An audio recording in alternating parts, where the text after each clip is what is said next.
ইসরায়েলের একের পর এক হামলা মধ্যপ্রাচ্যের রাজনৈতিক সমীকরণ বদলে দিচ্ছে। এতদিন গাজার মধ্যে সীমাবদ্ধ থাকা সংঘাত এখন লেবানন, সিরিয়া, ইয়েমেন, এমনকি তিউনিসিয়াও ছড়িয়ে পড়ছে।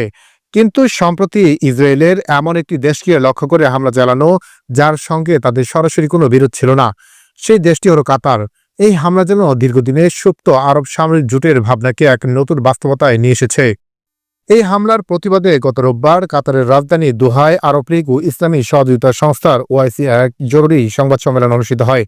সেখানে ইউরোপের ন্যাটো জোটের আদলে একটি সামরিক জোট গঠনের বিষয়ে একমত হয় দেশগুলো। সম্মেলনে নেতাদের বক্তব্যে এই জোট গঠনের পেছনে কারণগুলো স্পষ্ট হয়ে উঠেছে।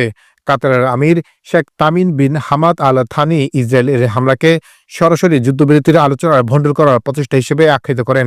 তার মতে, যখন আলোচনার টেবিলে বসা কোনো পক্ষকে হত্যা করা হয়, তখন আলোচনার আর কিছুই বাকি থাকে না।